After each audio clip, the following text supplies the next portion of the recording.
Normal BS just won't do. ChaoticRadio.com. Yeah, and we smoke that kush. That kush. Yeah, and we ball like swoosh. Yeah, like swoosh. Yeah, and we smoke that kush. What's going on, everybody? This is Sage C. I'm your host for the Cannabis Couch on this wonderful, wonderful fucking day we have here. What's this, a Monday? Today is Monday. Today is Monday. And you know what? I want to do something right away because today is Monday, May 1st. And my little boy turns 10 today. Oh, there you go. Happy birthday. Yeah, so happy birthday, Ryder Man. I love you very much, kiddo. And first big day. It's your first double digit. So it's a big day in a little boy's life. You know what I mean? I hope he has a wonderful day. I'll see him in a little bit here once I get out. So I love you, kiddo. I hope you have an amazing day so far. You should have brought him here. We could have had a little birthday cake and everything for him.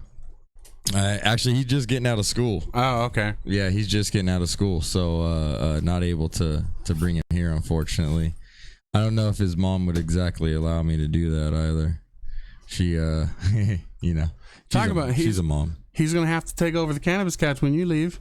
You know, I'm just rescheduled. I'm not gonna leave per se. I'm just gonna reschedule. We're gonna move this shit to Saturday so I can still make it over here and get everything going. I'm not leaving this shit. I love doing this shit. This is where it's at, man. This is too much fucking fun, bro. I mean, look, I got to work with you. How fucking shitty can that be? Right. You know what I mean?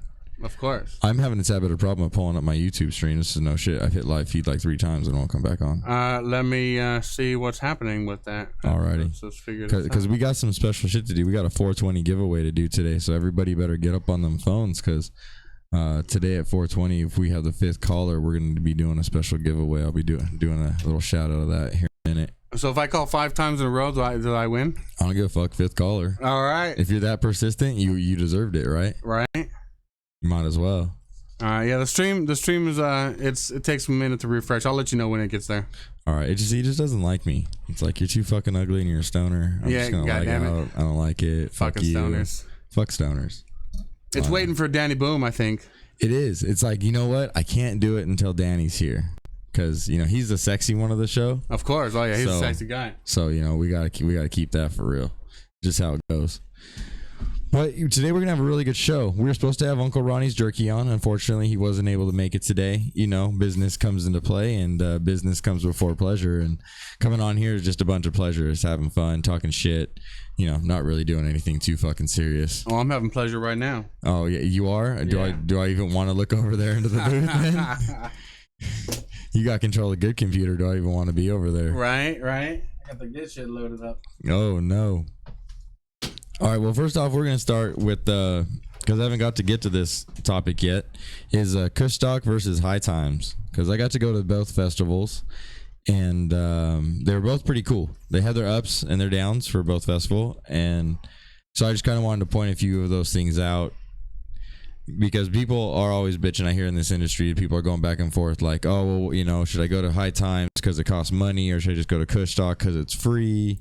But at the same point, you know, a free event has its drawbacks, and one that charges money also, you know, it has its advantages because they're using that money to also get you some stuff and maybe have the vendors throw out some free shit and whatnot. Oh, I like free shit. Free shit is always good. Yeah, that's why I'm gonna be calling number 5. You can be calling number 5. Yeah, if it's Mike the engineer, I ain't gonna give it away. But fuck that fool.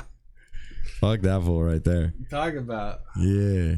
But all right, so Mike, I know you don't go to these, but I'm actually gonna drag you to one once. Oh, let's do it, man. I'm excited. They're fun.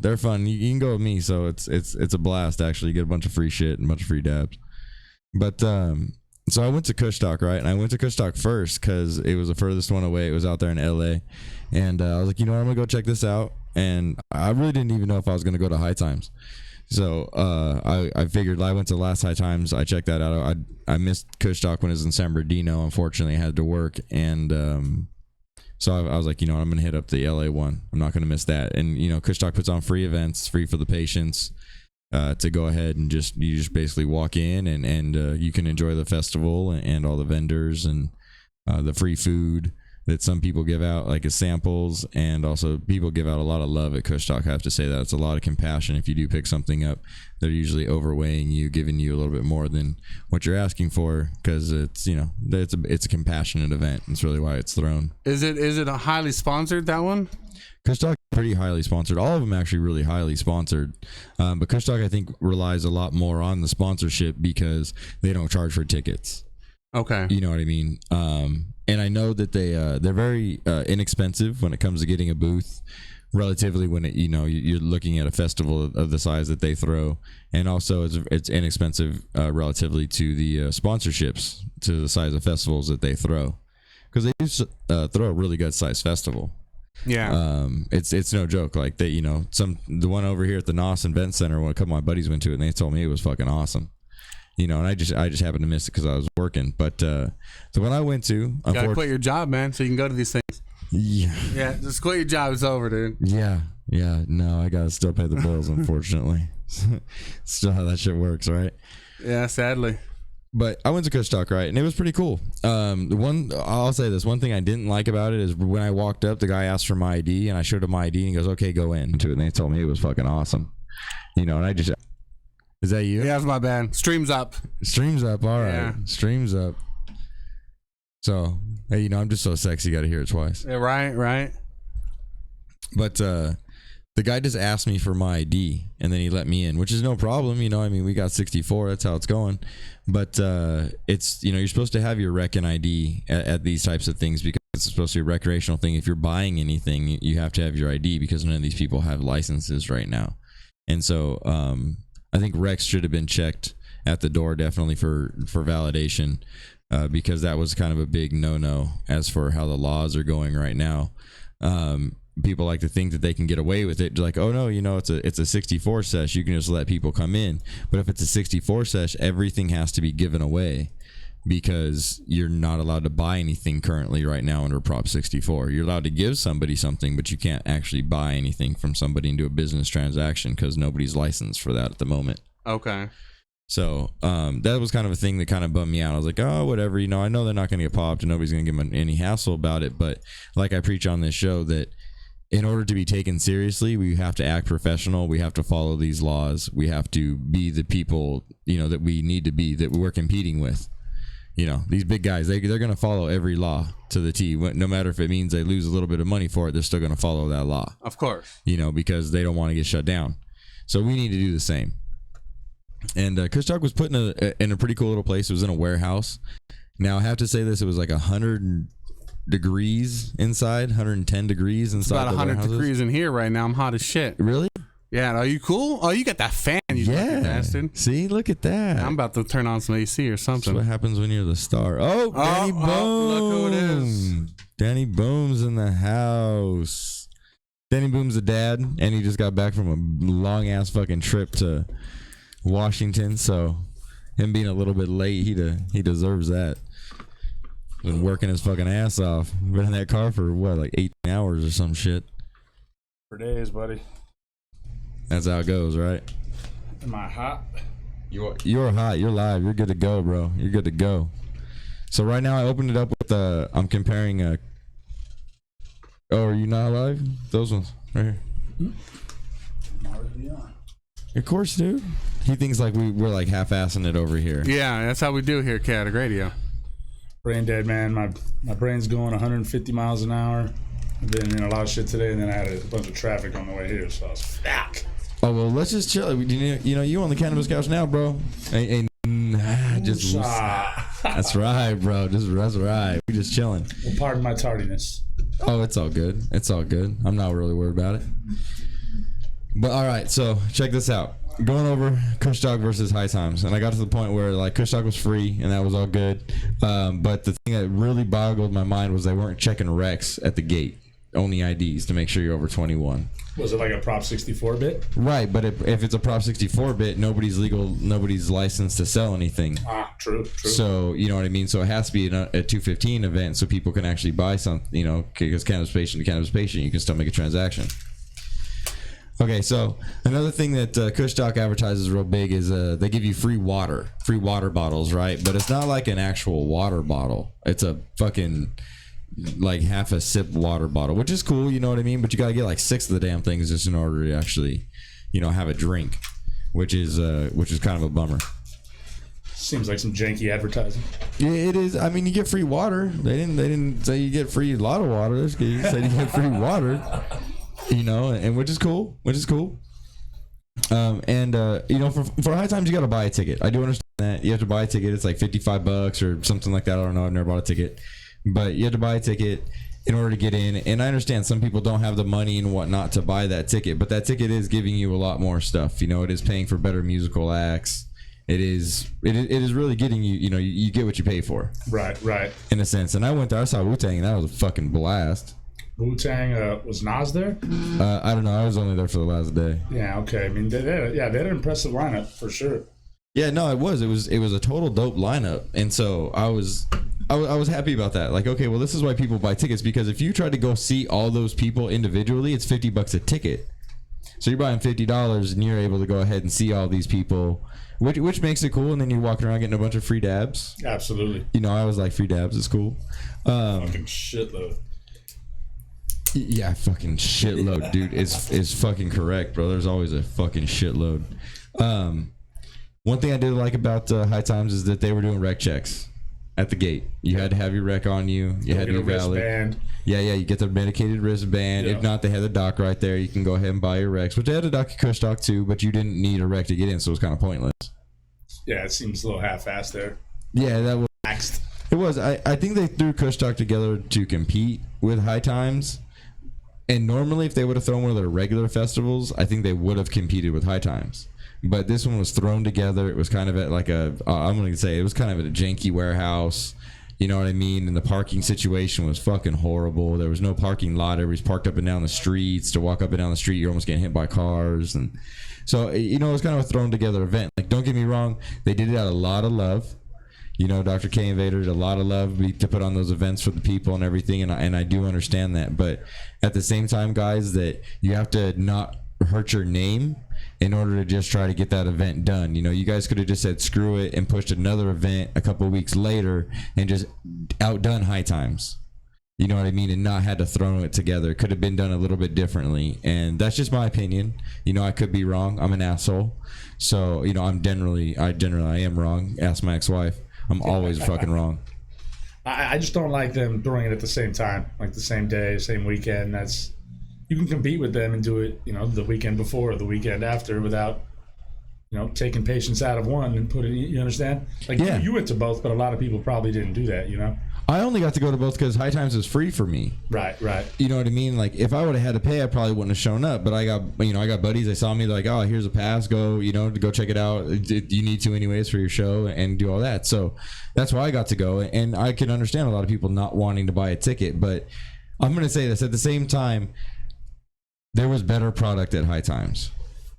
There was a lot better product at High Times. From walking around the booths at Kush Doc and walking around the booths at High Times, there was a lot better product there. And if I'm going somewhere, I want there to be good product. That makes sense. And that's, that's the thing. And I think the vendors did a little bit better there because they had good product.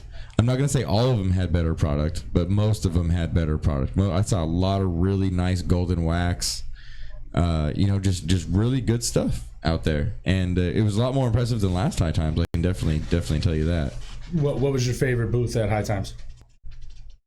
My favorite booth at High Times. I know you weren't there that long, but you had to. No, I actually got it. I actually got it because I wasn't even at the booth that long. It was just my favorite one because I got to meet this guy and it was fucking amazing. Was Crockett, dude? Crockett Family Farms. Crockett always shows up. Bro, I got to meet that fool. I talked to him. He said next time he's around here, he's gonna try to make it on the show. You know, if he doesn't, I understand he's a busy man. Yeah. But if he does, fuck yeah, I'm fucking with it.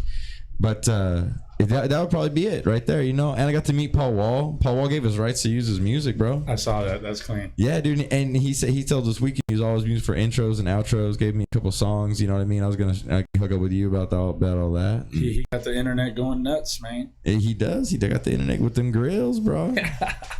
I want to make good friends with him. I want to grill. I saw him perform at the last High Times Cup that I went to. I feel like he's just gonna keep going. keep showing up, keep performing at these cups. Oh yeah, and he's got his own company, the Satellite Supply Company. Is that right? Yeah, and that's where I met him, was right there at his booth, and so that was pretty fucking bitching, to be quite honest with you, because he was cool. Like, I saw him and I was like, is that him? Because, you know, when you see something on TV and you see my person, they look a little bit different. So I was like, was that him? And I didn't want to say anything. It looked like that one dumbass was like, hey, it's Paul. Oh, no, it's not. Yeah. So he turned and looked right at me and smiled, and I was like, oh, fuck, dude, that grill is unmistakable. That's fucking Paul Wall right there. And so I started talking to him and rapping with him and shit. And he was a real cool fucking guy, man. Very humble. He was totally down. I was like, get a picture. He was fucking awesome with it, dude. He was a good guy. So, I mean, I think I enjoyed High Times a little bit more, only because I met a little bit bigger people, you know, and it had a little bit more of an impact. I saw the owner of Aqualabs, right? Okay. And I've known him for a long time. I'm not gonna mention he's down here, right? Yeah. He kind of stays out of the public eye and whatnot. But I've been hounding his ass for a little while to come on the show, and so finally I saw him and I was like, "Yo," I was like, "You're gonna come on the show?" And he's like, "I don't want to come on the show, dude. I don't do radio shows." And I was like, "No, I understand, dude. That's cool." I was like, "But you're gonna come on the show?" And he's like, "Well, I'm gonna get my CEO to come on the show." And I was like, "That's cool." And I was like, "Well, what if she doesn't want to?" And he goes, "Well, if she doesn't want to, I will." So I'm holding you to that. You know who you are. And you know who I'm talking to. She's coming on. So he's gonna be like, get your ass over there. Right now. He's gonna be like, I signed your paycheck. I signed your paycheck, and I don't want to go on that show, and I already made him a promise. God damn it! You're getting on the fucking show. But I think that'll be a good guest to have on here, because that's an awesome shop. Aqualab's dope, man. Yeah, Aqualabs is dope. Been in the game a very, very long time. It's one of the first, at least one of the first that I've known of, that you could buy any fucking thing on Aqualabs. Yeah, there's actually there's a long story behind the history of Aqualabs, actually, that the fact that it opened beforehand and it wasn't actually a public business. It was a privateer business. You had to make an appointment with Jeff in order to even get in there. Oops, I just mentioned his name. Sorry, name drop. You had to, even make an appointment with him in order to even get in there. And he only took a select, clientele and whatnot. And then finally he started opening up the more, let's say, accepted everything became, I guess. So it was really cool. He's been around for a very, very long time. A lot of people don't know that Jeff's been in this game for decades and decades and decades, and so it's gonna be a really cool thing to be able to even have his business here on the show. But let's get back to where I met him. I was at High Times. Something I liked about Kush Stock was they did have small booths, small vendors, and so you were able to get around and kind of see everybody pretty quick.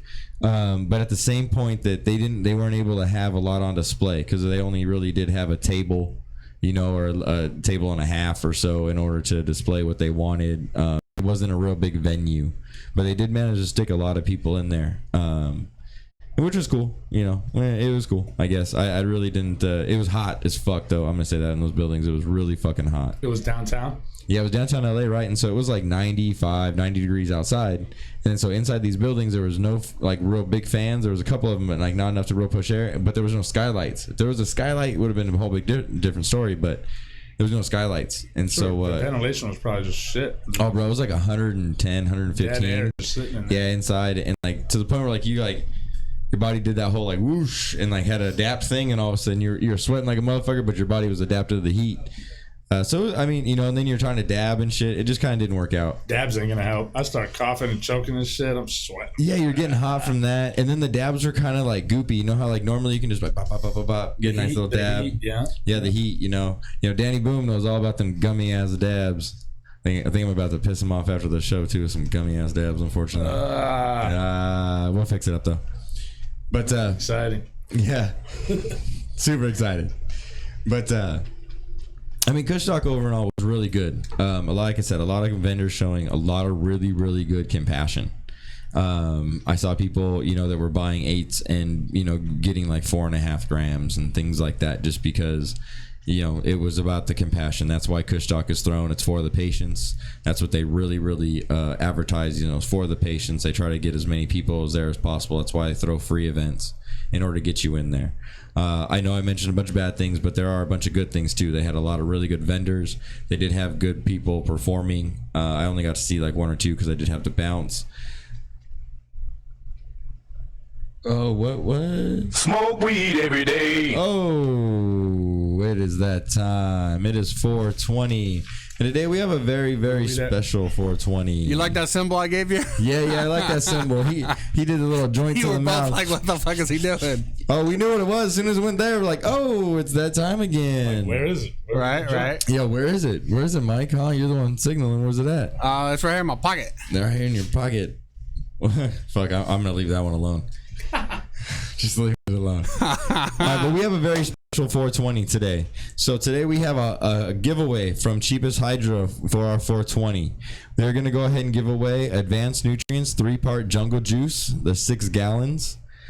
And if you go ahead and you go there to Cheapest Hydro and you mention the Cannabis Couch, you get a free 6-gallon micro jungle juice with the purchase of a Bloom and Grow while supplies last. And right now, I know I got some people on YouTube, and I know I got some other people out there listening. So, fifth caller, 909-360-8330, gets our grand prize. And when our fifth caller calls, we will tell you what our grand prize is. And it's pretty badass. If you're a grower, start calling. Like I said, fifth caller right now, 909-360-8330. Light them up. Light them up. And this is brought to you by Cheapest Hydro. You can find them on Instagram at Cheapest Hydro, Facebook, Cheapest Hydro, cheapesthydro.com. If you want to email them, it's cheapesthydro at yahoo.com. Their phone number is 951-341-9223. Again, that is 951-341-9223. They're located at 263 West La Cienega Drive in Riverside, California. Can't miss them if you're driving on the 215. Got a big ass sign, Cheapest Hydro. Great guys, dude. Stop in there, real super knowledgeable. And let's give away some shit. So people start calling, get on the chat, something. You guys want some free shit? We got some free shit for you guys to have. So get on it, motherfuckers. Caller number 5. Caller number 5. If Mike starts looking at the phones, he is. I'm just fucking with him. So it sounds like if you had to choose one, that you would go to the High Times Cup. Yeah, I would have gone to High Times, man, because they had the bigger boost there at the High Times, which made it a little bit more, a little bit more spread out and whatnot. But a lot of the booths had, places for you to sit down. Yeah, it was real chill. You know what I mean? Like I said, the samples were a little bit better. A lot more food vendors and drink vendors all spread out over everything. They have food trucks on a little track. It wasn't like food trucks. It was like they had a couple of food trucks spread out, but then like they had like just kind of like little area where like this was like a bunch of food. Gotcha. Just kind of all posted up, which is real good. It was bomb. I'm not gonna lie. I had a couple of things. It was pretty good. I was at the cup when Vader had the little fallout with High Times. Oh, were you? Yeah, well, KMK had just performed. I was on the stage. I was pretty much cleaning up, and yeah. He found out he didn't win, and he kind of freaked out, low key. Freaked out. Did he? Dude from Vader, yeah, he was on a megaphone like "fuck High Times." Really? See, I wasn't there. I don't know the whole story. I mean, bless him. I like Vader. I dig their product, but that day was rough to watch. I mean, he was mad as fuck, and that's why I know Kush Stock was invented. You know what I mean, right there. Yeah, that is why Kush Stock was invented, was to go ahead and go with them. So I'm still waiting on our fifth caller. So what we're gonna do is we're gonna give away the entire system, and each one of them is a 6-gallon jug for Advanced Nutrients Jungle Juice. So the fifth caller gets the entire system for Advanced Nutrients Jungle Juice. Call up if you guys want it. If not, I get to go take it home. Thank you. 909-360-8330. Call up. Call us up. And another thing I liked about High Times was like the bigger names. You know what I mean? Like Crockett's there. You have Advanced Nutrients there. You have just the bigger names there. And with the bigger names there, kind of pose a little bit different of a crowd. Oh, yeah. You know, Greenwolf was probably there. Gold Coast. High Caliber. Yeah, dude. You got LA Kush with CHR and all those guys. They were all there rocking, giving away a bunch of giveaways. The Diaz brothers were there. That's just, that's how they roll. Yes, sir. Everybody rolls kind of big at the High Times and whatnot. One thing I don't like about High Times is how everybody does kind of have their own little music DJ here and there, so it kind of becomes this little competition. You just kind of hear all this, this noise. Stand in the middle, it's just mud. Yeah, exactly. Just mud in your fucking ear, man. It's just horrible. But that's how CHR. That's how they won Best Booth. Was they put on this massive stage one year? In fact, against Vader, and Vader had a huge stage. They had a huge stage, and I guess they just threw it to them. I think Vader had won best booth too many times. You know what I mean? The village was just the best booth every fucking time. So I think they just wanted to spread it out, spread the love. Well, you got to, man. You can't win everything. Yeah, but that's what happened. That's what happened. That is a great divide right there. The great divide.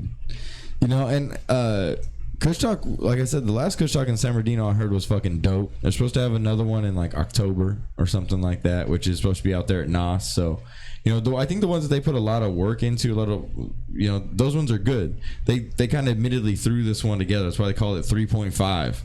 Because it wasn't, you know, really, it wasn't 4, it was just 3.5. They kind of threw it together to try to compete with High Times. But at the same time, like this industry needs to be about compassion and about love, and somebody has to be that bigger person. Remember when it was once a year, though? That's another thing. Remember when there was one cup a year, and it was a big thing, and to win that cup was huge? Yeah. Now there's like 6, and then there's off-brand cups, and then there's, you know, Sunday sessions, and then there's secret sessions with the concentrate competition. It just seems like it's a little watered down for me because there's too many of them. It just happens too often.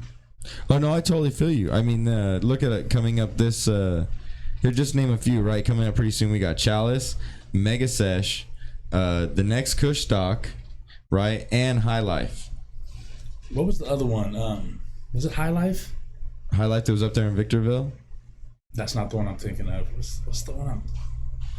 It's terrible radio.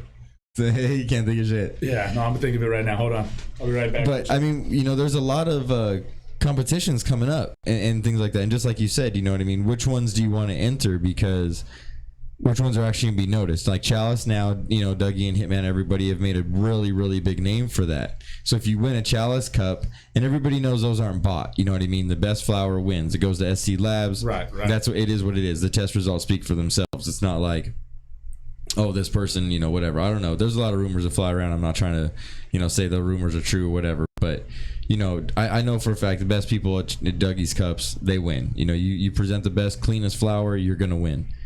And that's what's up, you know. So that's absolutely the way it should be. You know? It is absolutely the way it should be, you know.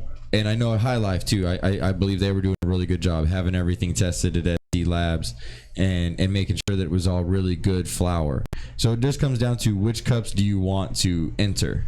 You know what I mean? Do you want to really sit there and with your flower, do you want to enter 6 cups a year? Because you have to pay the competitor's price. You have to give away that much flower. A bunch of it. You know what I mean? In order to just enter all these cups. And so I think that it's cool to have them all, but I honestly just think we need 1 or 2 per year. You know what I mean? Like 1 or 2 big ones that actually mean something. Like, okay, like if you win Chalice, then you've basically got bragging rights because you have the best fucking flower. Everybody does enter Chalice with the best, you know, the creme of the crop. And I believe that's how it should be. You know, certain growers right now, they're like, oh, well, I'm only going to enter High Times because High Times has got the big name for the cup. Or I'm only going to enter Chalice because Chalice got the big names. Or I'm only going to enter High Life. You know what I mean? Right. So I think that everybody should kind of, I don't know, in a sense, start working together. But I know it's a lot of politics behind closed doors and everything like that. But we need to all come together, because if not, these big boys are really going to start stomping us out. They're going to figure out how to put on these 64 sessions and be able to still keep everything rolling and whatnot, because the sessions are really going to change because you can't buy anything.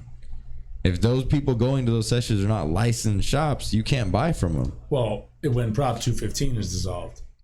Well, no, but you still have medicinal rights. Right, you'll still have medicinal, but it's going to be super fucking hard. Like right now, you'll have maybe 80% of the people falling off that have rec cards because they don't want to go through the entire process and get put on the thing, and people want to be able to own guns, and they're going to pick being able to have recreational marijuana over, you know, having to give up their guns.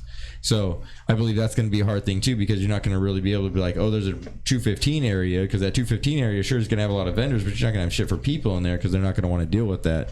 What the law is going to, you know, make us do here pretty soon. Right. So I think the festivals are going to have like a big thing too, because I don't know how they're going to do it. If you just get licensed shops to show up, that's one thing, but those licensed shops are licensed to do business in one place at their shop. Mm-hmm. They're not licensed to do business at the fairgrounds where the festivals are being put on. Yeah, no, there's no telling what these things are in store for. You know, the blacklist just super expanded. I mean, that'll suck if they just get shit on. Yeah, and you notice blacklist isn't a sesh anymore. What is it? It's an event. Yeah. Yeah, it's no longer the blacklist sesh; it's blacklist event. No, I did not notice that. You know, they're I think they're changing it up. You know what I mean? Because it's not a set, and you know, I think they're trying to stay ahead of the curve, which is a really good thing. You know what I mean? You got to stay ahead of the fucking curve, especially in this day and age. Yeah, but they're still doing sales, and vendors are still fucking giving it away paying for it. So check this out. This brings us to something right here that was put out. That these are the regulations for Cali, and these are up for debate. From what I've read, and they're up for debate for about 45 days. You can go online and check them out, and well, some of them I agree with, and some of them I don't. So let's just go ahead and let's start reading a few of them that I found online.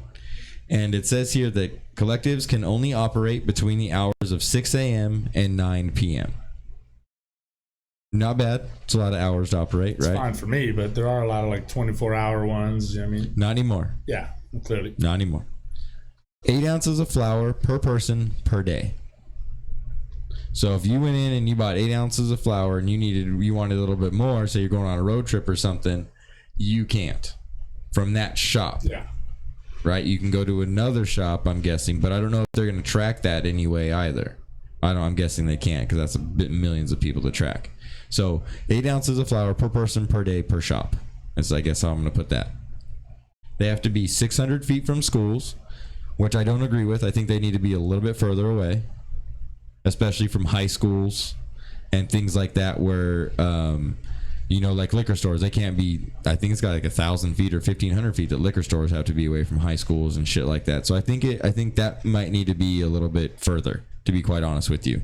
And I just think that as a parent, really do. You know, I'm a stoner, don't get me wrong, everybody, but there's plenty of places to get, 600 feet. I think that's too close. I think we should go like 1,500 feet or maybe 1,200 feet. Let's double it.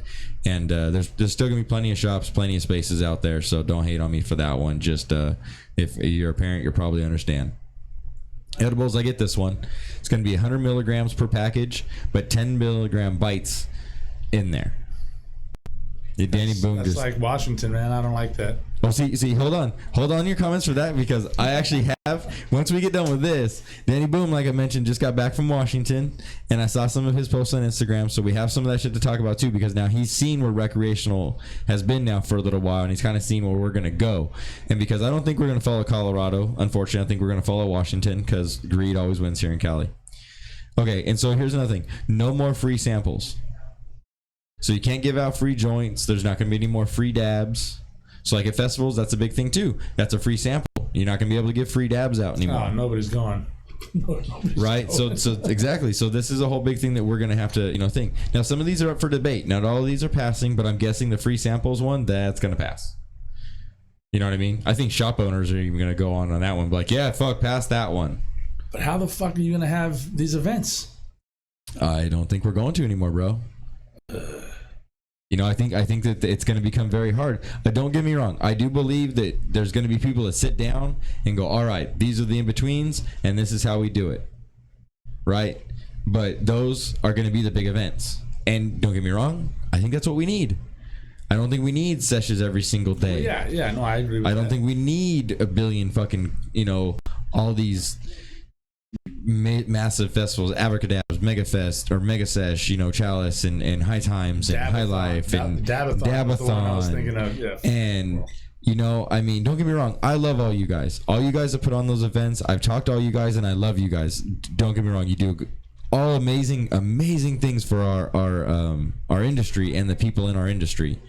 But at the same time, we can't look like jokes. And we have to upstand and do this all in a very, very professional way. And we need to come together and maybe just throw one gigantic fucking festival for a week. You know what I mean? We can do things like that. If we all come together, if we all put our heads together and do this and all put our resources together, we can beat the big boys. But we can't if we're driving wedges between ourselves. That's not going to happen, because the big boys are going to come in here. High Times is the big boy. They're already here. They've been here for a long time. They're the biggest name forever, and they're not going anywhere. So at the same point in time, I love High Times. They put on good cups and everything like that. But we do need more people like Kushtalk. We do need more people like Blacklist and the Taco Sesh and over the other fucking ones that are not coming to my damn head right now. You know what I mean? Underground, fucking society. There's a bunch of them.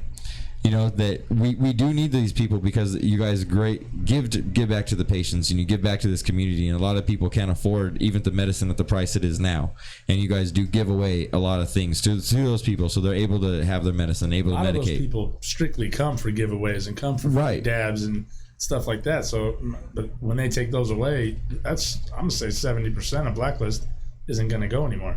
Right, and that's a sad thing because people still need that medicine. Regardless of how they're getting it, they still need it. And see, it says no free samples. Now, you can still give it to another patient. So if a company still sees another patient and they can't afford it, they are legally allowed to give it to them. You can hand it. You can't let them try it right there. You can't let them try it. You can't give them a sample. You can say, you know what? I understand that. Check it out. You can have this. Got it. Right? So giveaways are still going to be there, but sampling, I think, isn't so much. But I think they're even going to cut down on the giveaways as much. Watch them find a way to do that too. I'm not trying to like get them, but watch them find a way. What else you got?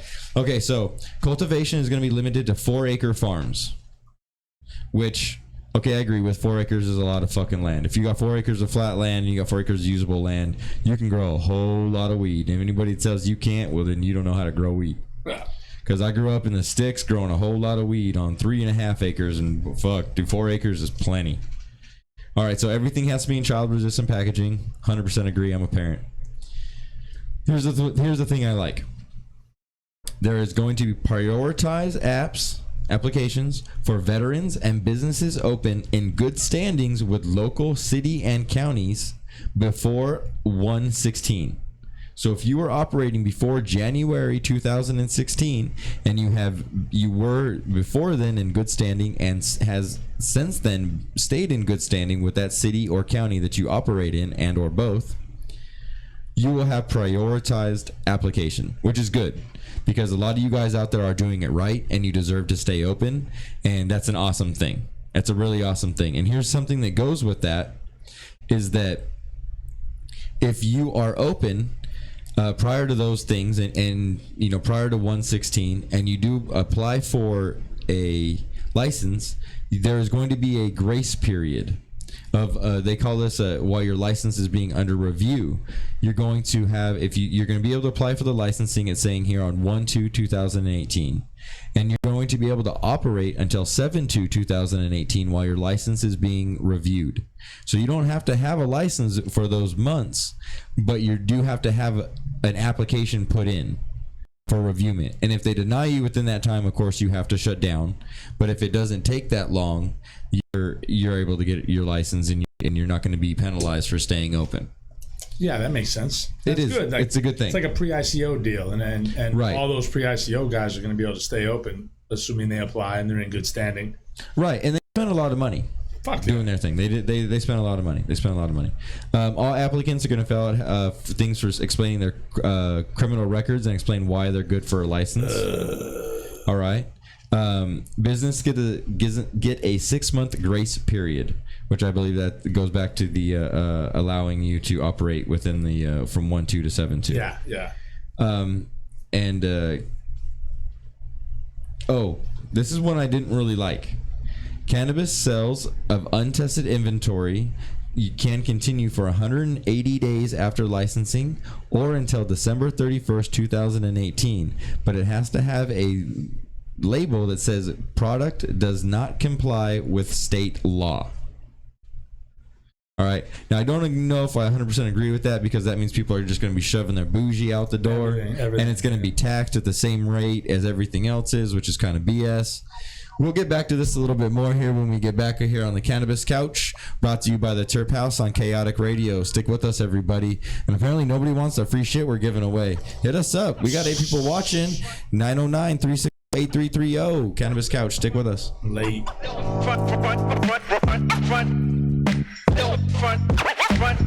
What you gonna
what's going on, everybody? Well, I'm fucking feeling better. Thank you very much, Danny Boom. You got it. That was some good shit right there.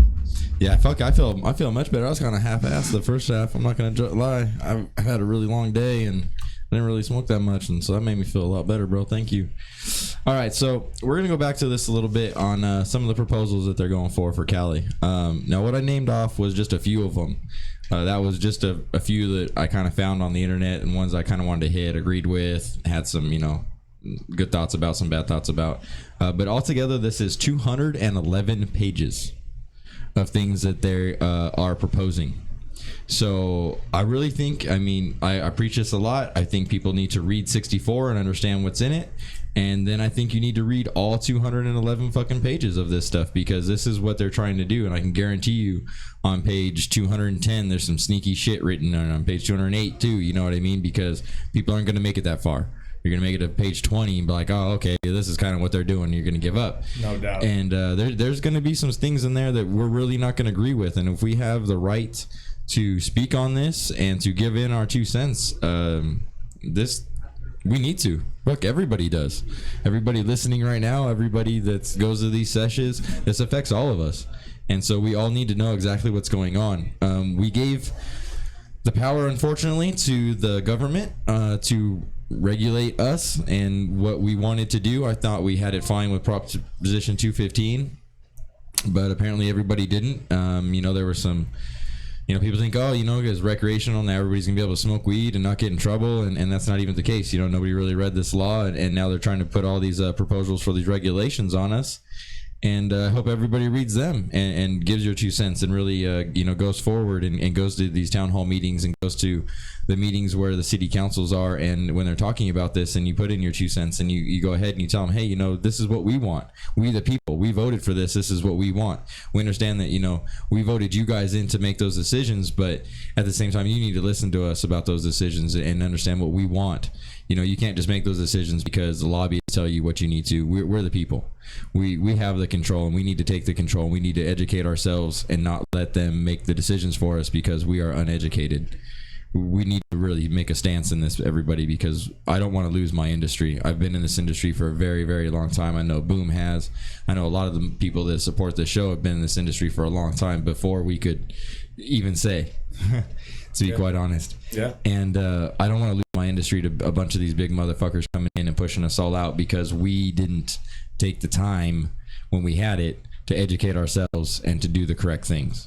So everybody get out there, man. Educate yourself. Read these things. Read the 211 pages. I know it sucks, and I know it's a lot, but shit, so are your rights. Your rights as a person and your rights to do this. Read 10 pages a day. For 3 weeks. I don't care. Just drink it in, man. Understand that shit. Read it. Yeah, exactly. And a lot of these aren't going to go through. Some of them are, some of them aren't. But I want to know, because I think the ones that they're going to try to push through are the ones that are going to be sneaky. They're like, okay, well, all these ones didn't go through, but these ones did. And we're not going to read them all. Well, 90% of people aren't. But that's the sad thing, is that all those people that, are over 21, that this is going to affect. If you want to use recreational cannabis, if you want to get in this business as an employee, as a cultivator, as a producer, as a retail store owner, you need to know all of this from front to back. And your lawyer doesn't need to know it. Your manager doesn't need to know it. You yourself need to know it, because that's the only way you're going to protect yourself, is by knowing your own rights. Who wrote these proposals? Actually, I don't know. I just came up with this. I saw this morning. I kind of put everything together. When our guest told me he couldn't come, I kind of had to throw some stuff together. So I found all this and just to talk about it, because I think it's something that needs to be out there. I am going to be doing a lot more research because this does have to do with Proposition 64. I have made a vow to always do the research and try to spread the correct message about that, so people understand that law of what we truly have to deal with. And since this is a part of 64, I will be doing research. I will be looking into this further. And if you ever have any questions or comments, you can always give us a call, write us here on the live chat, anything like that. Email us at cannabiscouch420@gmail.com, any questions you have. Or you can find us on Instagram at the Cannabis Couch. Yes, sir. All right, so now one thing I want to talk about, because we have these propositions or these regulations in front of us because of the proposition that we passed. And one of the things I brought up here was the edibles are going to be in 10 milligram size, but you can have 100 milligrams per package. And I know Danny just got back here from Washington.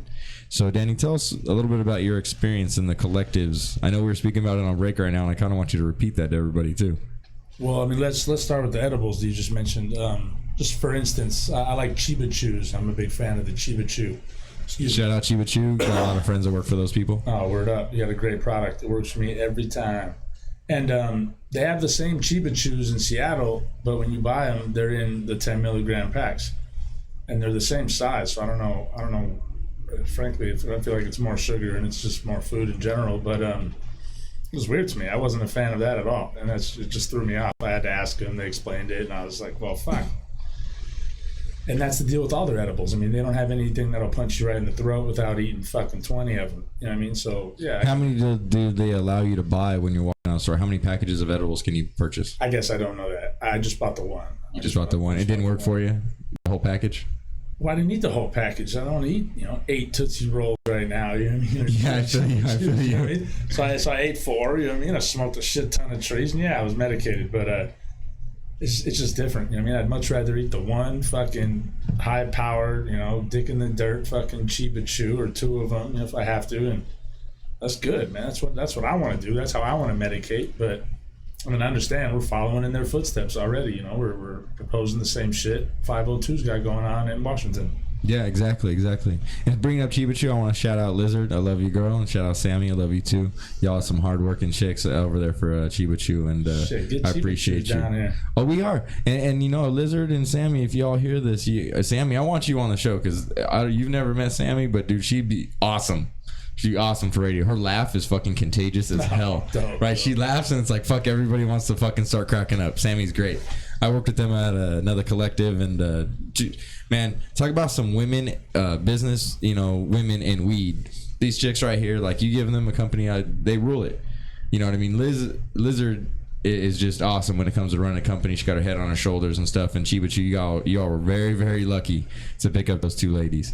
I wish I would have had a company to pick them up on, honestly, after the other company we worked for fell apart. But that's how it is. Okay, so Danny, I also saw you post some shit up on Instagram about some 8s and the prices. So tell us a little bit about that too. That was Oregon. That happened to be Portland, Oregon, in fact. And yeah, I was just looking at the nearby dispensaries, browsing weed maps, leaf fly and shit, and I came across a place slanging 8s for $72. Strawberry Cough, God's Gift to Purple, a few other ones, $72 an 8 recreational price. Now that was a price pre-tax. No, that's tax included. That's tax included. Dispensary, yeah. $72 for an 8. But that's fucking gnarly because I know that the growers are getting like $3 a gram or something like that. Yes. And they're charging $72 a fucking 8. That's gnarly. Well, dude, to be quite honest with you, I really want to open a retail business now here in California because everything I've seen, that's where the money is. I hate to put it that way, but yeah, that's where the money is, and that's where you're able to show the most compassion is in there because you can give it away. You know what I mean? So I understand I wouldn't be able to give samples away, but if somebody came in my store and they couldn't afford very much, don't think I wouldn't be handing them, here's a couple of 8s. Right. You know what I mean? Here you go. No, here's some medicine. You know what I mean? If you need it, then here it is.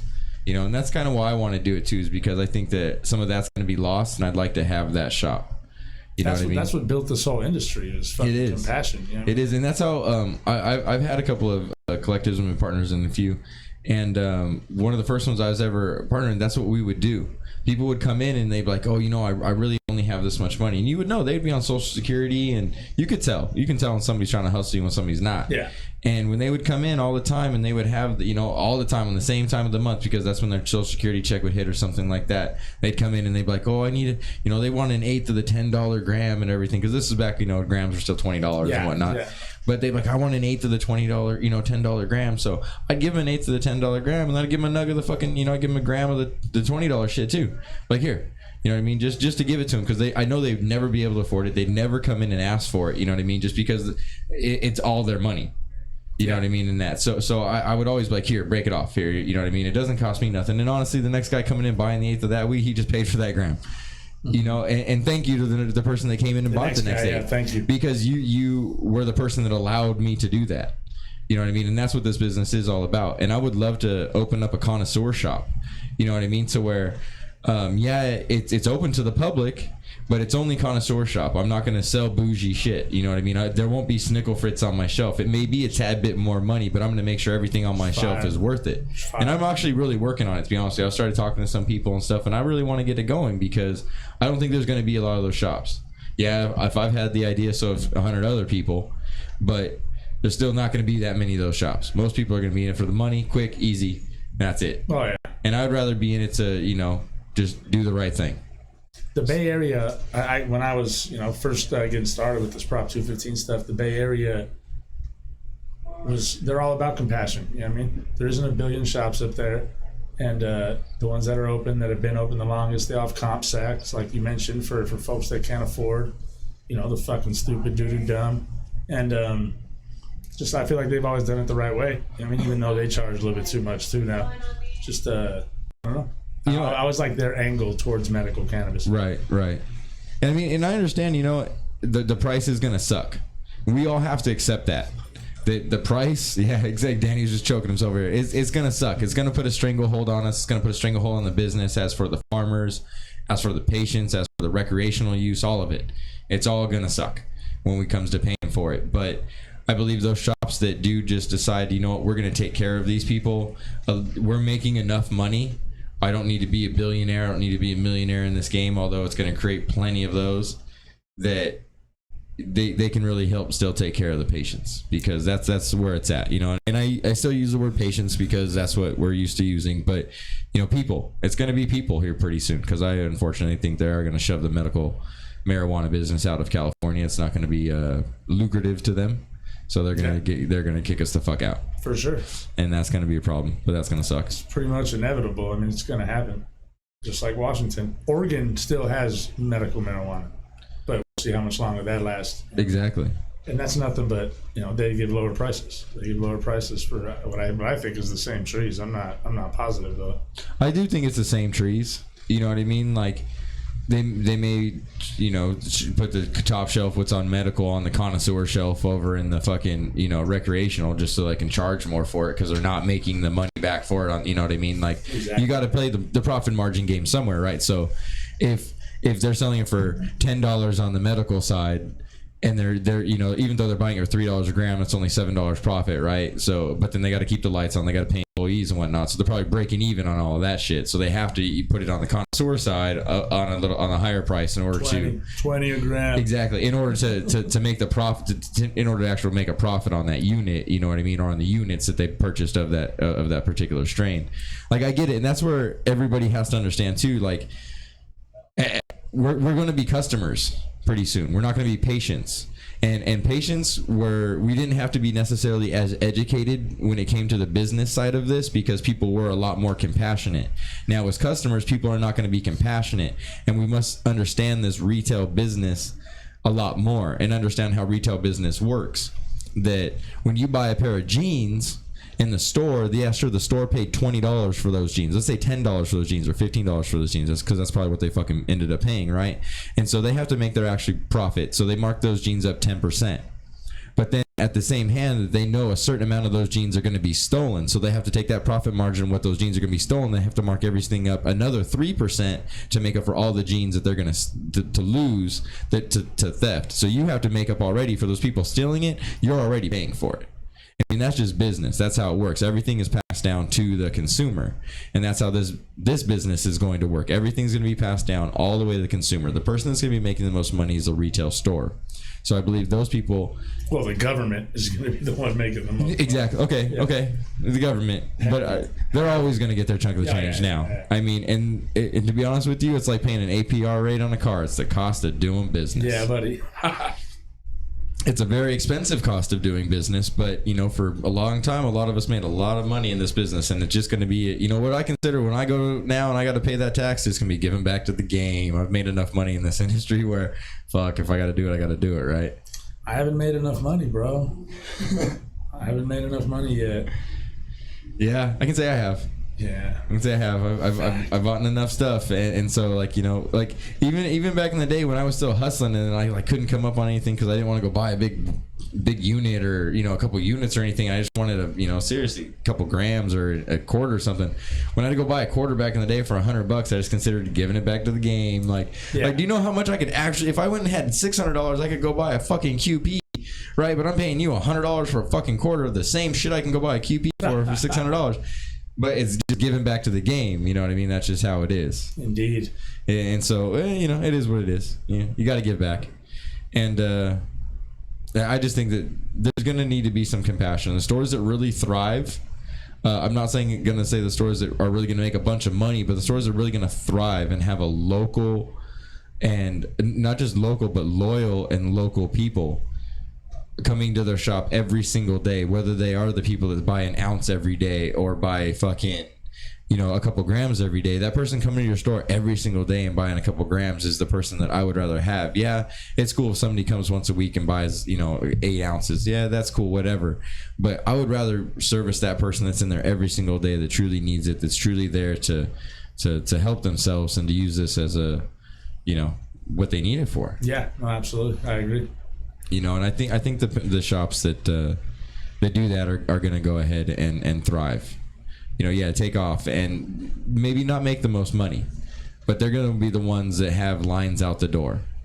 They're going to be the ones that do that because they're going to be the ones on 420 doing the better giveaways and shit like that. And like I like the fact that you can give it away. I really do dig that. Because under 215 it was a little bit sketchy still when you're trying. You couldn't give it to just anybody, but now, like, if you know somebody that can't afford it, you can just give it to them. Yeah, and that's not that's not a problem. So I think that's a really cool thing. I really do think that's a cool thing. And going on the line of business here in the cannabis industry, that Colorado had a lot of new types of businesses pop up. They weren't necessarily new businesses, but they were new businesses that were revamped for the cannabis industry. Like per se, I'm gonna hit on a couple real quick and go back to them. But weddings, birthday parties, nightclubs, all these things now that everybody likes to go to a nightclub and hang out and party, but not everybody likes to drink. You know what I mean? So now they're having cannabis nightclubs. Is that a thing? Yeah. Why didn't I know that when I was just in Colorado? I don't know. God damn. You didn't look it up hard enough. Yeah. There's only a few. There's only a couple. I would have looked for them. I typed it into Google, man. But like cannabis nightclubs, man. So you're going in there and you can't buy anything, right? Because they're not a licensed facility. Bring your own. Or it's also pay a cover. You get a ticket and you can walk up and hand it, and then they give you something. You feel me? So you're paying to get in because everybody knows that you got to pay a cover charge for shit. That's nothing new. Yeah. So now, but because you paid that cover charge, the cover charge comes with a this, and it's free, and they give it to you, so it's completely legal. You know what I mean? Oh, the cover charge comes with a free pre-roll. And they can't tax it. And they can't tax it or anything because it's free, and it's a cover charge, so it just gets taxed at whatever their intake is as a regular business, which is cool. It kind of loops you around all that kind of BS. And you still get to go in there and smoke a joint, and I'm sure a lot of people are bringing their own stuff in, and bringing their own glass in, and having a good old time, and chilling and smoking, and I'm sure there's not dancing going on because, we're stoners. I mean, how many people get up and dance? That sounds dope, though. It is. It's dope. Okay, so weddings and birthdays. I want to go back to that one, too. So now they're throwing these cannabis weddings where you pay for the wedding. I believe the way they get around this is that you pay for the person to put the wedding on, right? So you technically pay them to get the chairs and the tables and the tablecloths and all that other BS, and they provide marijuana for your guests. So there are bongs there are dab rigs there are pre-rolls there, and all this, so everybody can hang out and get smammered. Yeah. Because everybody knows everybody drinks at a wedding too, you know what I mean? And so you're drinking, you got some weed, and everybody's kind of chilling. So I kind of like that. You know what I mean? Because it kind of opens it up. I know a lot of people that are like, fuck yeah, I'm having a cannabis fucking wedding, So grandma from Kentucky shows up and gets mad as fuck. Or just says fuck it and starts smoking because she's in Cali and everybody else is high as shit. Well, there you go. You know, just like, you know what, Grandma, lighten the fuck up. Why? Because you walk in there, you're gonna get stoned. So fuck it, come in. And then birthdays, same deal. You Birthdays. pay them. Yeah, pay, and they, you know, they get the event, they get the place. You know, you just, it's kind of like how dispensaries got away with it in the beginning, but that's why they had rolling papers and shit there. That's how they got their business license, because the business license is only like this long, right? It's only a line to fill out, and you only have to fill out the line. So once the line's filled out, you don't have to go to the back and fill out more shit. So they were like, oh yeah, we sell lighters and blunt wraps and glass pipes. Herbs. No, but they wouldn't have to put herbs because by that time the line's full. You ran out of room. Right, and then that's all they can put on the business license. So you get a business license to you, and then you happen to also sell marijuana. Oh, but I couldn't put it on the business license. Ran out of room. So I think in the same way they're kind of getting away with it in that sense, like, oh, no, we're booking them for the birthdays, or we're booking them for the weddings to throw a whole event, and they provide cannabis, and it's given, and nobody's paying for it.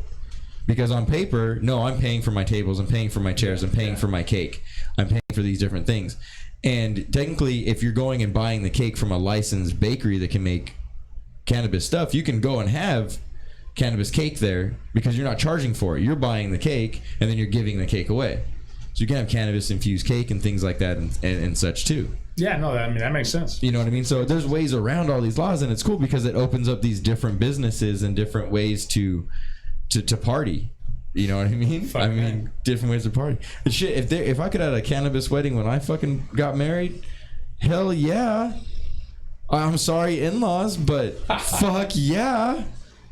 You know what I mean? And my fucking ex-father-in-law has me getting him cannabis shit now because he's in pain and he needs it, and he's like, fuck, will that work? Fuck yeah, it'll work. Here, take it. All of a sudden. And it works for him, you know what I mean? Yeah, all of a sudden, right? I know they have at least one bed and breakfast in Colorado too. That's one I didn't even fucking see. Bed and breakfast. How motherfucking badass would a bed and fucking breakfast be? And I don't know if they provide you with cannabis, but it's a super cannabis friendly, bed and breakfast situation. That's what. So you can just wake up and take dabs right in your bed. Yeah. Nobody gives a fuck. Waffles and weed and get it popped. Dude, chicken and waffles right after you smoked your morning fucking dab, bro. Oh my god. Beautiful. Roscoe's? Snoop Dogg, you own Roscoe's now?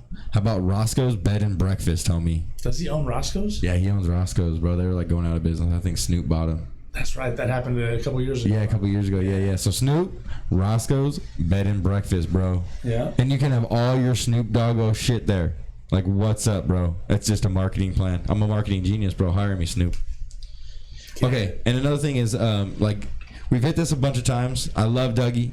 I love Dougie in his coffee shop. I'm going to be there tomorrow. I'm trying to drag Danny Boom along. Hopefully he's going to roll with me. But coffee shops, right? So just like Dougie is open, it's a coffee shop. You go in, you can get a monthly membership. The reason you need a membership, people like to talk shit like, why do I need a membership to go in there? Well, there's a lot of shit on display in that coffee shop. There's a lot of glass, really nice stuff. The t-shirts are just kind of right there. Like, you could grab one and walk out the door. Nobody'd really ever notice. But if you have a membership, you're not going to do that. You're going to treat it with respect. You're not going to be doing anything. You're not going to steal it. And that's what they're looking for. They're looking for the higher class people that aren't going to be doing anything stupid. Just going in there to chill, hang out with some like-minded people, and smoke some hash. Which is a good thing. And I think that's going to be another big thing that's going to be able to open is coffee shops. I would love to have one here in Riverside. Dougie, love to have one here in Riverside. Yeah, just to tell you, franchise real quick. But I think it would be a great thing. A lot of people would come and then hang out, and I just think that's a great thing. It's another camaraderie spot for people to come together, and it's projected professionally, because if you go in there, it's always clean. There's no smudge prints on the glass cases. You know what I mean? All the glass is always clean. Even the glass that you're using, the staff takes it and cleans it.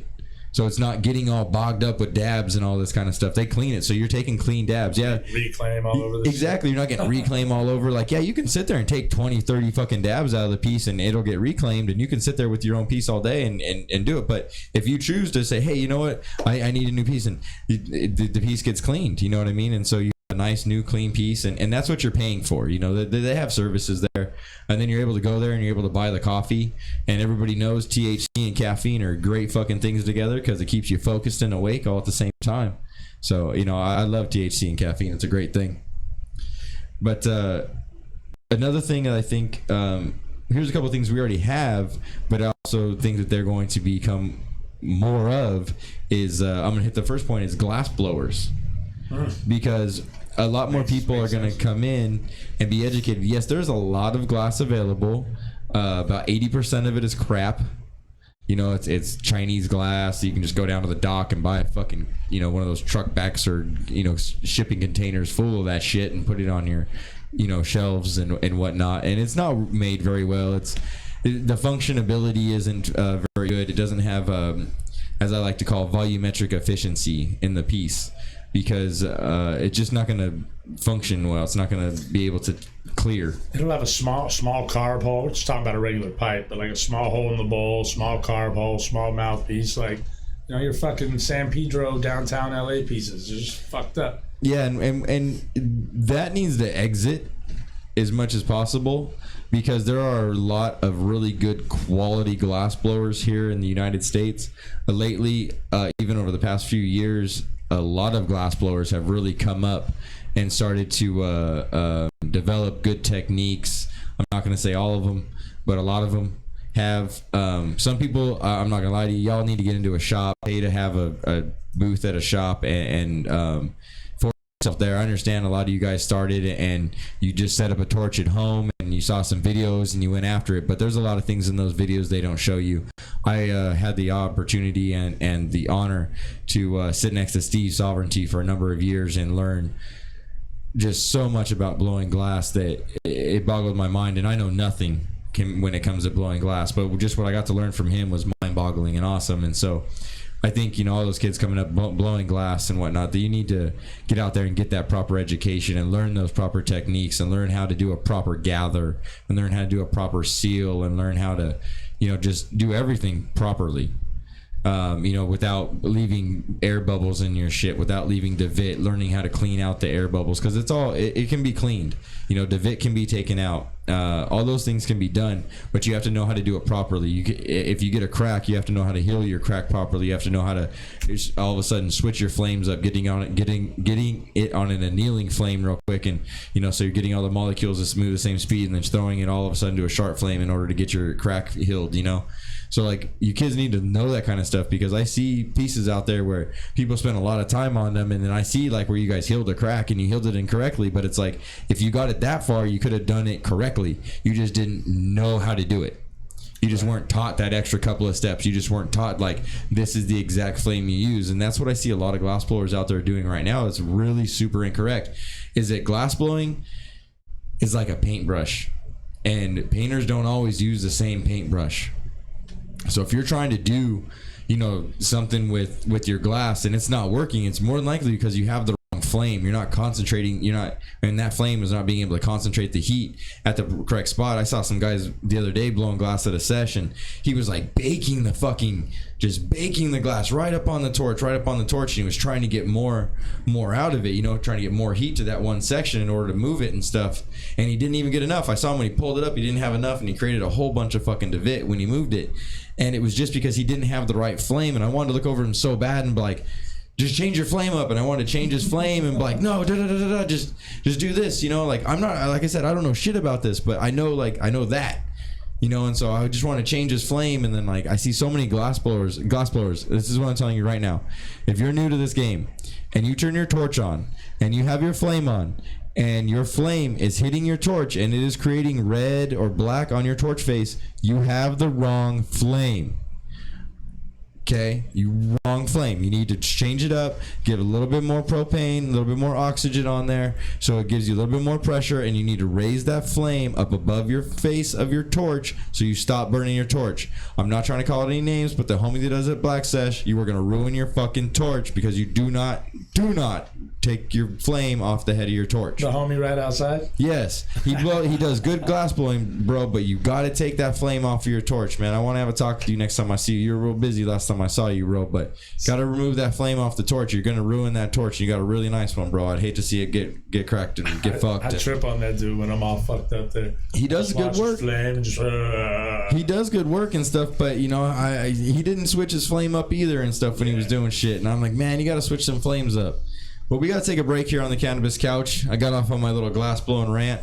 When we come back, we're going to talk about a couple more things for the industry that's going to be coming up and about, as for businesses, and going to hit a little bit more on where the price of weed's really going, and it's going to suck, isn't it? Stick with us here on the Cannabis Couch.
right, that's how we come back in the Cannabis Couch here for our last segment. Got to get all turned the fuck up, you know what I mean?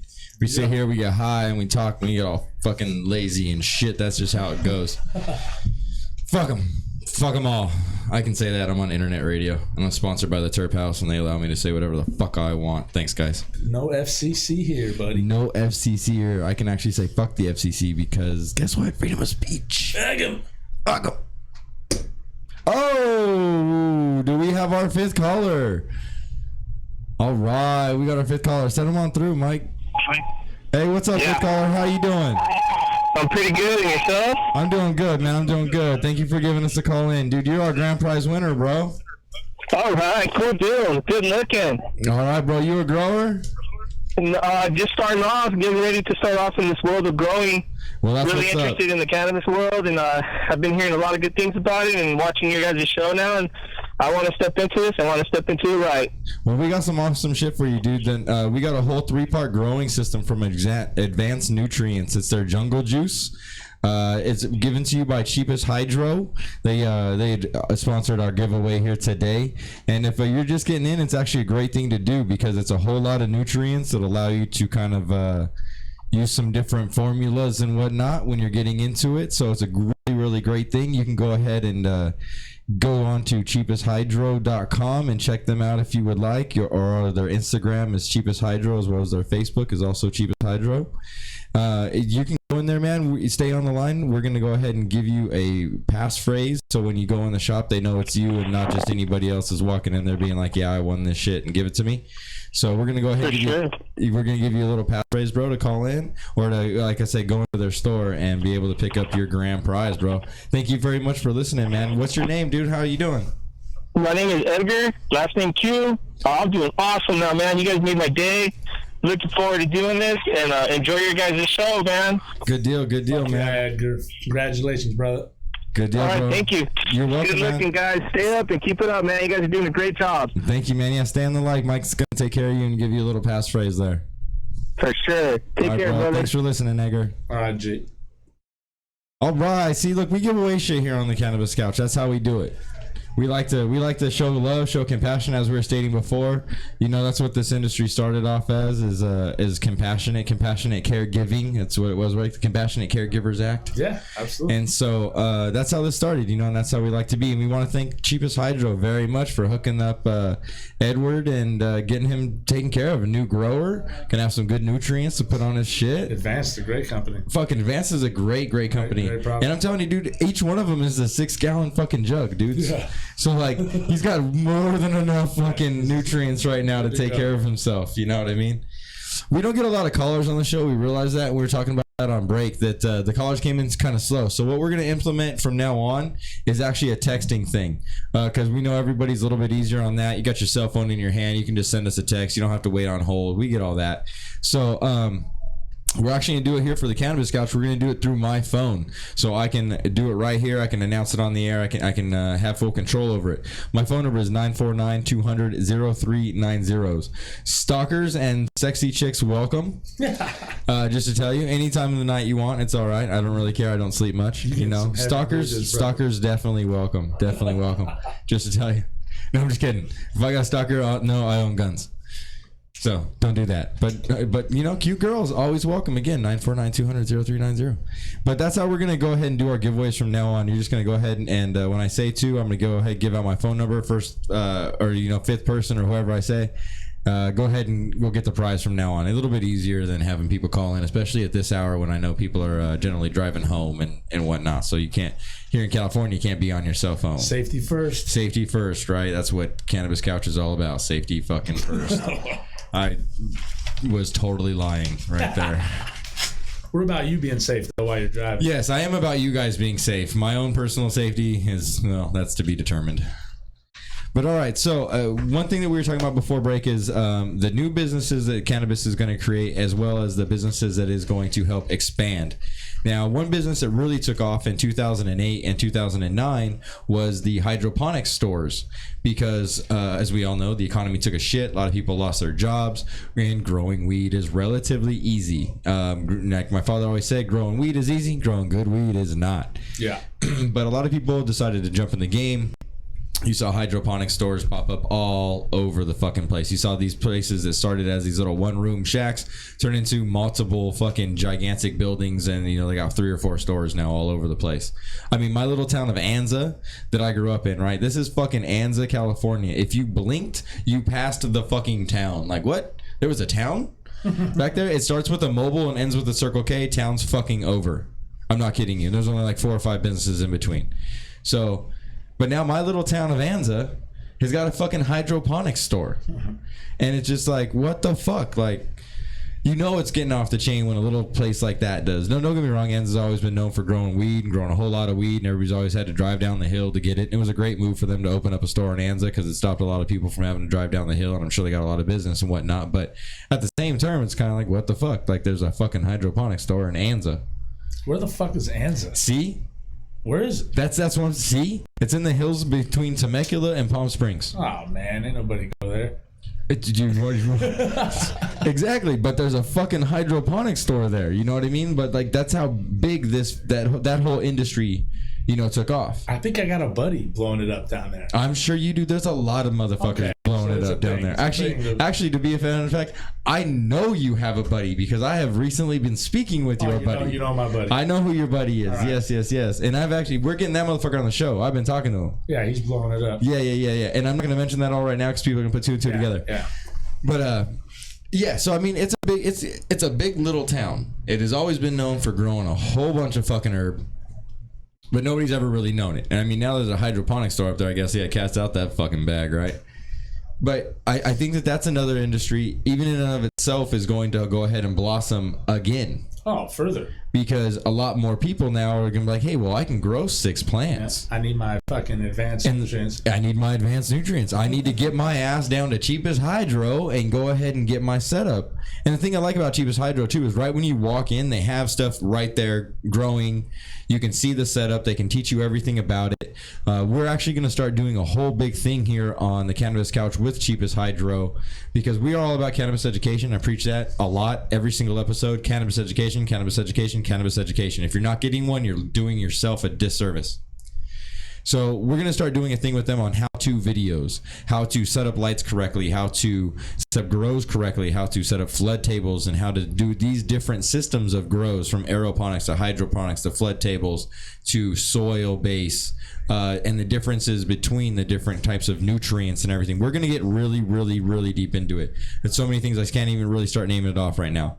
But we're going to start doing a whole how-to segment. We're also going to start doing how-to videos. They're going to be on the YouTube page for the Cannabis Couch.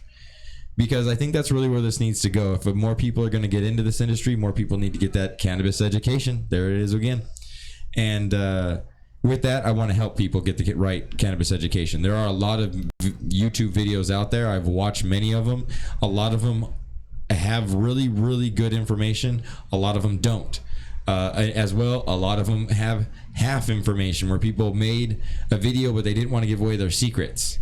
Well, guess what, guys? It's time to give up your secrets because bad cannabis does not need to be grown anymore, and everybody needs to be growing good cannabis. And it's not like there's some big, gigantic, fucking make you billions of dollars secrets. It's just how to grow a plant correctly, and everybody needs to know that. So if you are a master grower and you're out there and you have some really cool secrets, fucking tell some people. You know, like I was just watching a thing and they said that's how it is up in Colorado. If somebody figures out how to yield a little bit more out of it, you know, just by changing up something real small, they fucking start telling everybody about it. Share the wealth because like everybody needs to know, you know, like, well, I made my product a little bit better by doing this. Can you make your product better? Because a product can just continue to get better and the little farmer can help the little farmer. That's how we're going to stick together in this.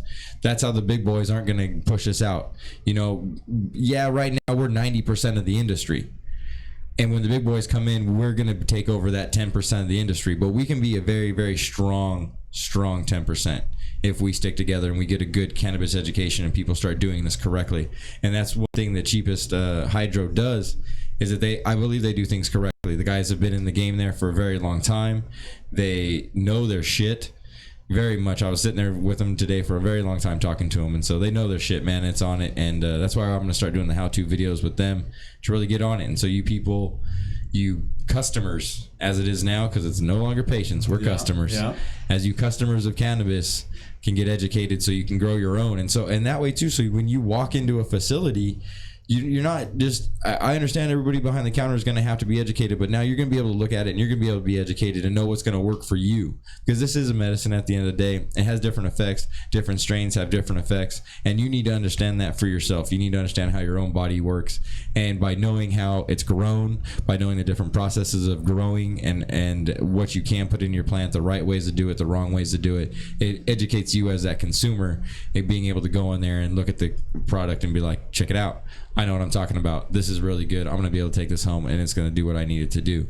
As for taking the person's word, advice across the street or across the counter, because let's not get this wrong. The guy pays their, paycheck that owns the building. So when he says, I need this to be moved, and you ask them what's the best shit, they're going to hand you the shit they just was told need to be moved. Pump it. So that's why I say educate yourself, because I'm not saying that they're going to have bad product in there, but educate yourself for the product that is going to help you the best and be the best for you.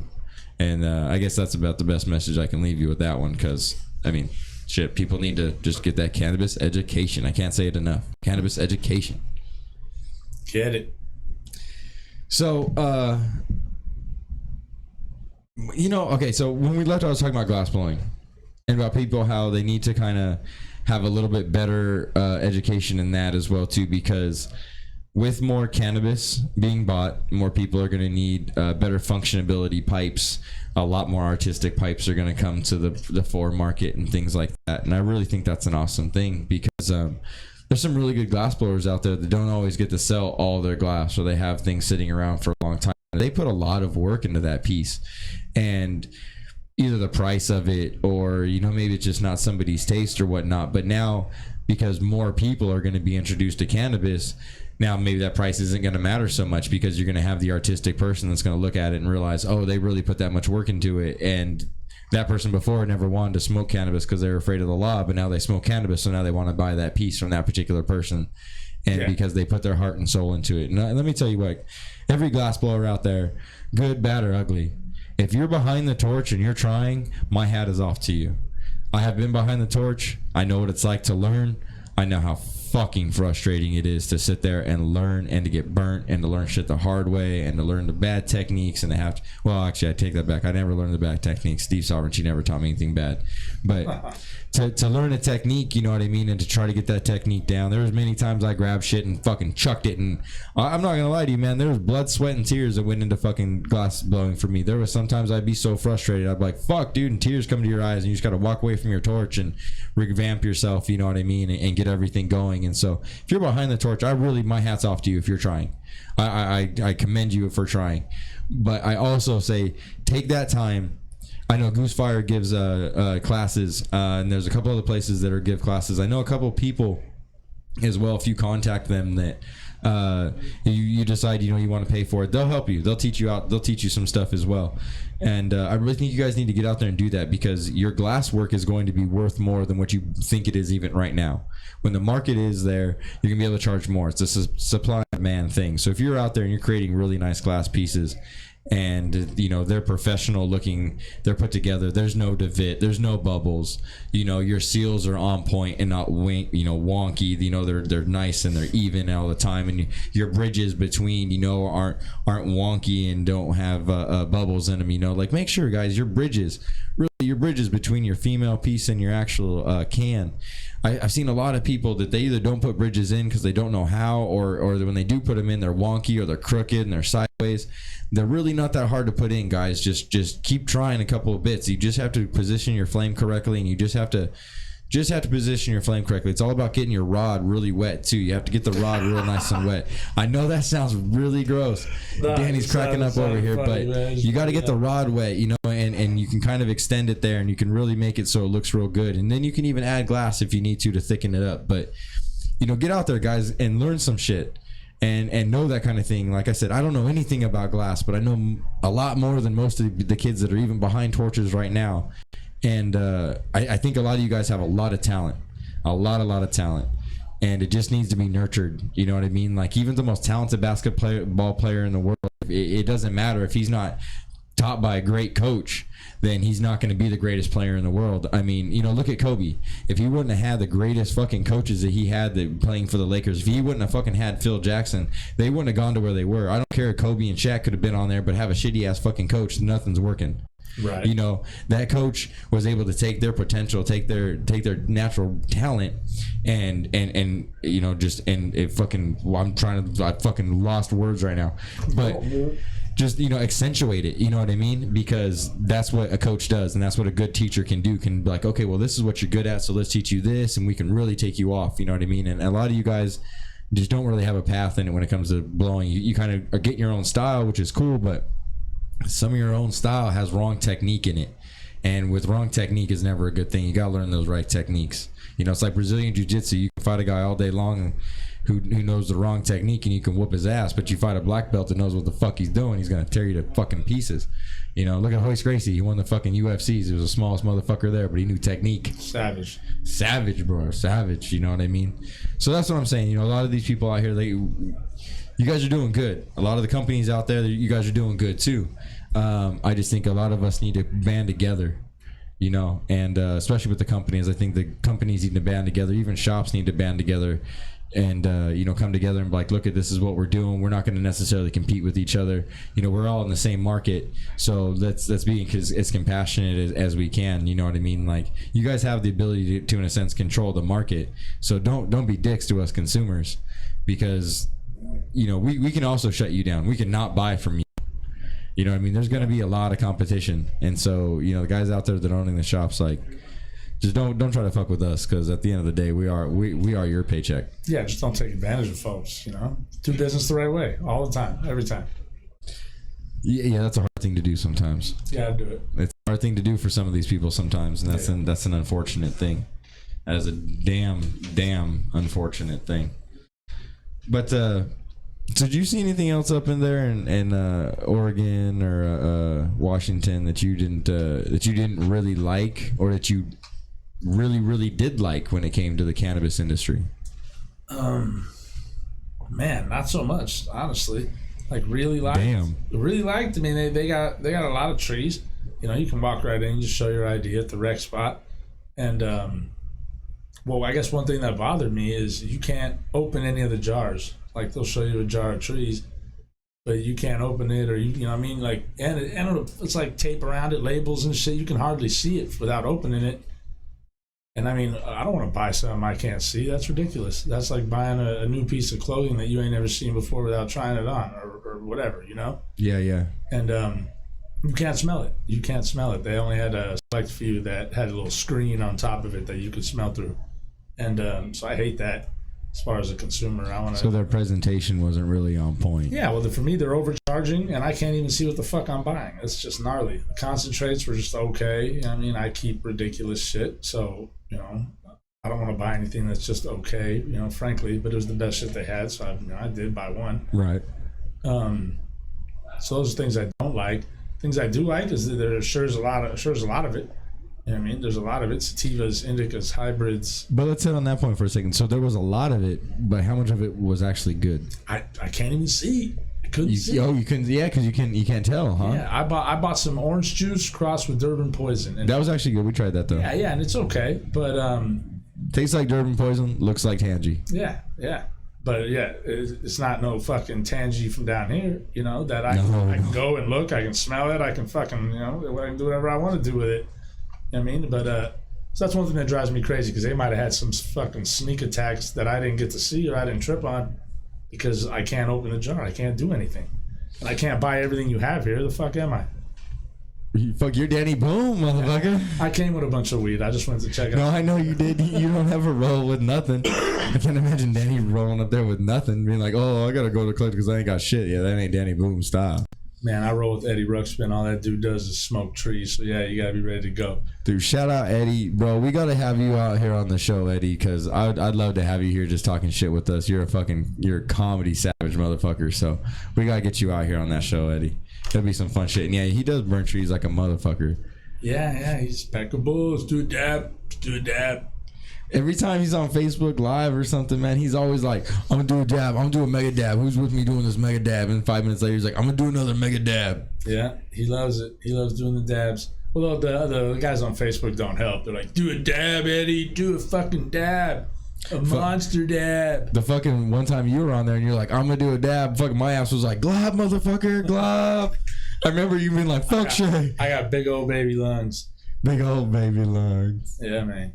Hey, man, you know what, though? That's all good because, like, when I take a dab, generally it's got to be a big-ass dab.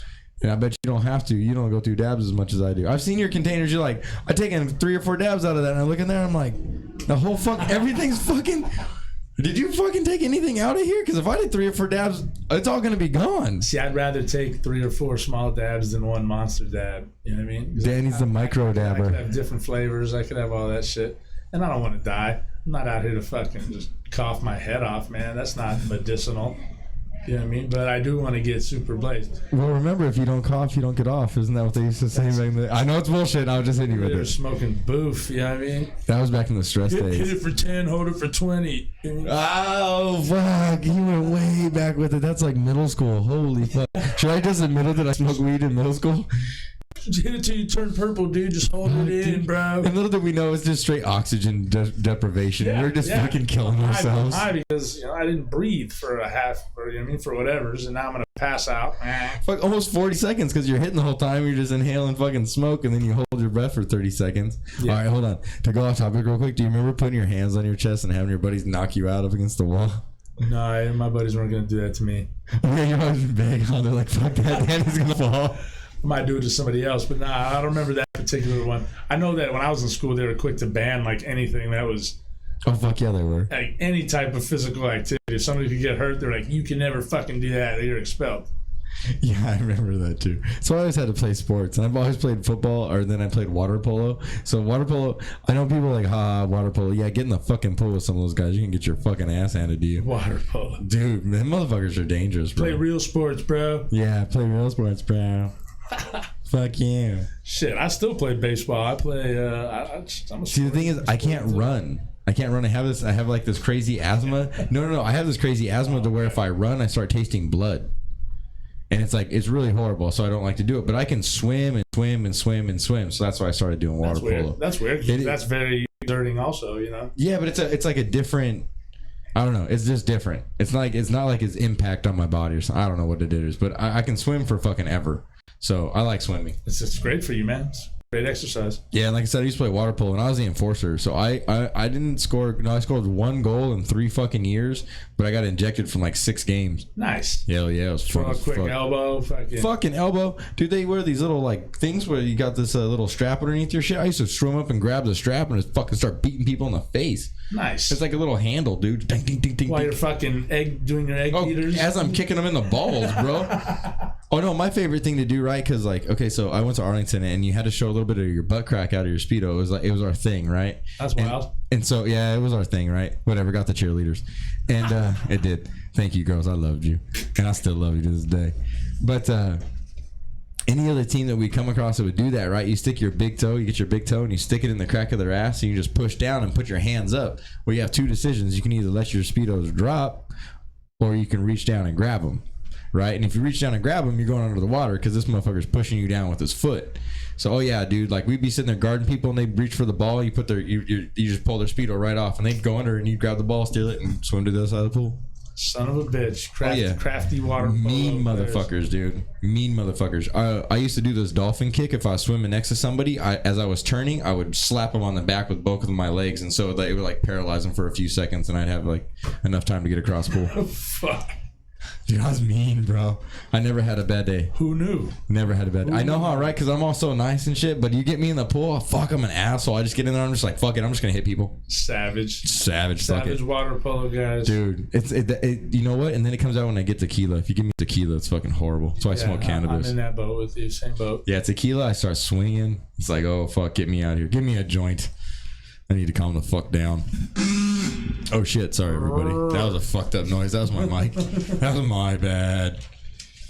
All right, so we're going to be getting out of here pretty quick on the Cannabis Couch. Thank you for sticking with us. We've had a really cool show.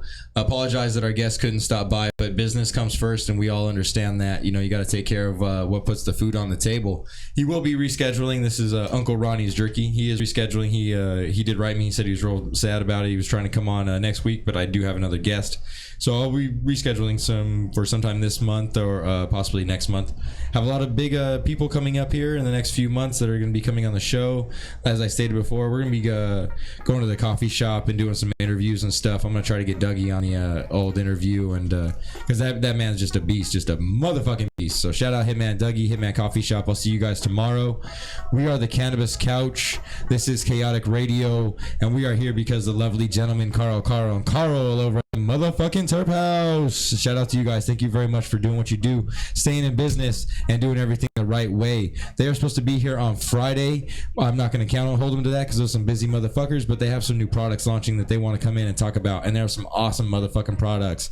So I am Shay C, my co-host Danny Boom, and we are out of here. You all have a lovely motherfucking Monday.